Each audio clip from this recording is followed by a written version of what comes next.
I'm going to talk today about the Birmingham Cultural Humility and Safety Framework. So I'm going to start with the background and the origins of the framework. So the Birmingham and Lewisham African Caribbean Health Inequalities Review, BLACIR, explores health inequalities affecting African and Caribbean communities, the best ways to address them, and the recommendations to break structural inequalities and achieve sustainable change. The report followed a thematic approach to considering health inequalities, drawing on the life course model and the wider determinants of health. The findings of the report explored 39 opportunities for action across 8 themes, and from this, 7 key priority areas have been identified. One of these areas, named Trust and Transparency, calls for cultural competence training of health and social care professionals, led by the NHS integrated care systems and the councils.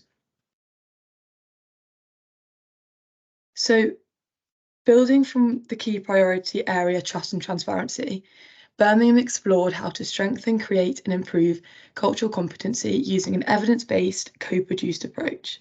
This led to the formation of 2 pillars for action: cultural intelligence, aimed at managers, leaders and those working with specific communities, and cultural humility and safety, aimed at everyone. So cultural humility and safety focuses on cultural competency at an interpersonal level, whereas cultural intelligence is focused at a strategic, leadership and population level. Whilst both are important to develop and support, cultural humility and safety training should be mandatory for everyone to develop a core skill set. And then cultural intelligence builds upon this, going a step further to develop knowledge and understanding of specific communities. So I'm now going to talk through some of the differences between cultural intelligence and cultural humility and safety. So cultural intelligence refers to an individual's ability to understand, adapt to and effectively interact with people from different cultural backgrounds. It includes a set of capabilities, knowledge and understanding of how people from different cultures live and behave. Cultural humility is a lifelong process of self-reflection and self-critique to understand personal and systemic biases and to develop and maintain respectful relationships based on trust. Individuals acknowledge themselves as lifelong learners and start with an examination of their own beliefs and cultures. Cultural safety is an outcome based on respectful engagement that recognises and strives to address power imbalances inherent in systems. It results in an environment free of racism and discrimination, whereby everybody feels safe. So the focus of cultural intelligence is strategy and policy development for specific communities. And for cultural humility and safety, there's a focus on interpersonal reactions and relationship building. So cultural intelligence is focused more at leaders, those in managerial roles, those working with specific communities of identity, or those already competent in cultural humility and safety who want to further build their knowledge of specific communities. Cultural humility and safety, however, is focused at everyone, so frontline staff, managers, communities. Cultural intelligence training aims to develop, strengthen and evidence a deeper understanding and approach to enabling and empowering different communities of identity and experience. Another objective is to develop core skills for developing cultural intelligence across the 7 domains.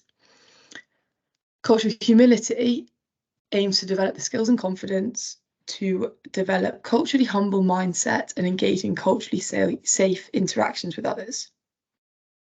So cultural intelligence is self-directed learning using provided tools. It focuses on a continuous learning approach as well as being flexible. Cultural humility and safety is skills-based, and this is a minimum of half-a-day training plus ongoing self-reflection. So now on competency assessment. So cultural intelligence will be assessed using reflective practice templates, peer review and challenge. And cultural humility and safety will be assessed using post-course skills, confidence and knowledge assessments. So as part of the intelligence framework, BCC are going to provide competency criteria, reflective practice templates, auditing tools and case studies. And then as part of the humility and safety framework, we're going to provide training knowledge and skills framework, a commissioning checklist, post-course evaluation tools, and evidence-based learning tools. So for more information on the cultural intelligence framework, refer to the other video, and I'm now going to talk through the cultural humility and safety framework in a bit more detail.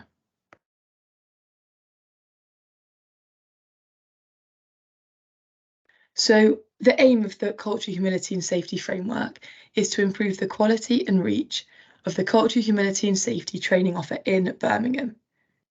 So this is going to be achieved by capturing examples of the available training offers that can support the development and practice of cultural humility and safety, developing skills and knowledge framework based on the available evidence and intelligence from partners to guide the provision and commissioning of training, and provide a framework to evaluate and improve the quality of cultural humility and safety training. So the framework is mainly aimed at organisations providing commissioning training, as well as individual recipients of the training itself. So there were kind of three main blocks for how the humility and safety framework was developed.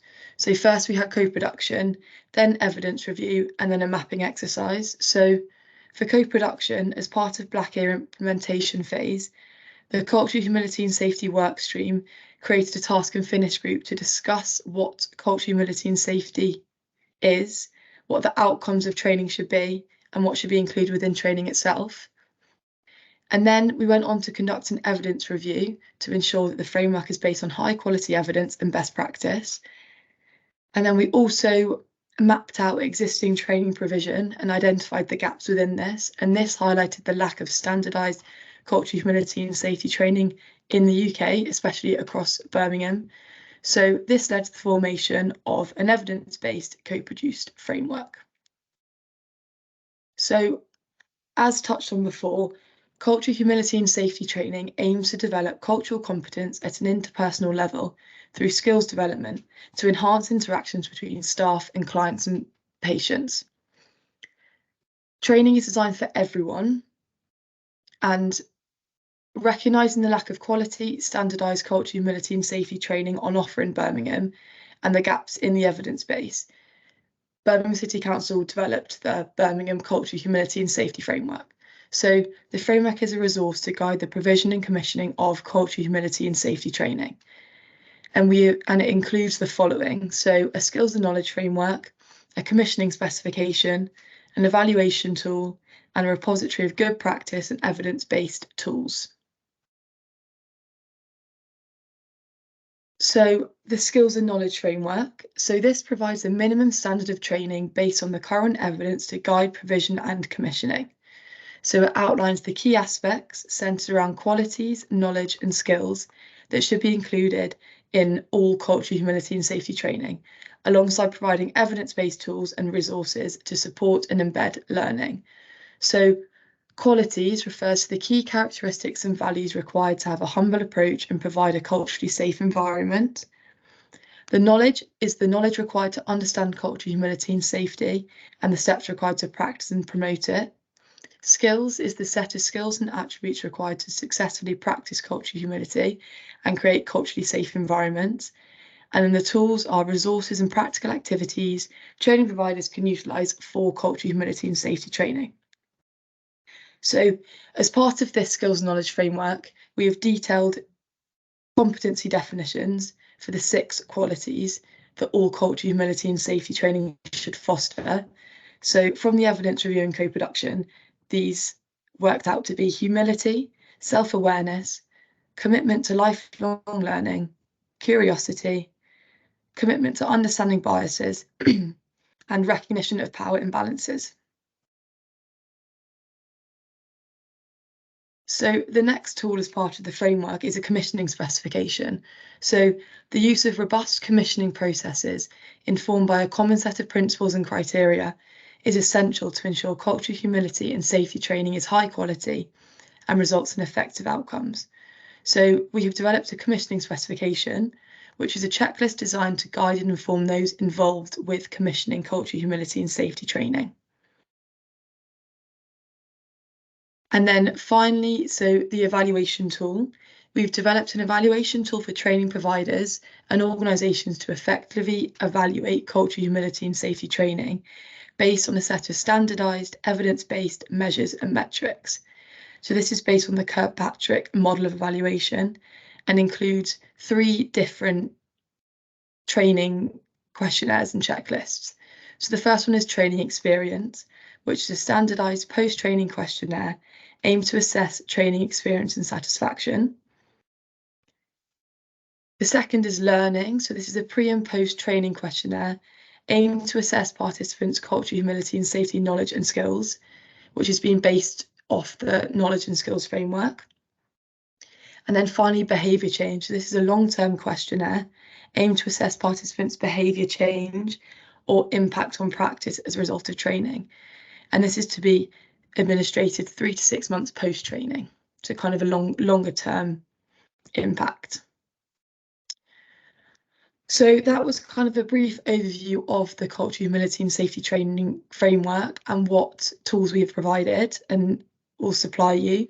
So now please go and listen to the second recording to find out all about the pilot phase and how to apply and how your organisation can be a part of that. And if you have any specific questions, please email the email on the screen now. Thank you.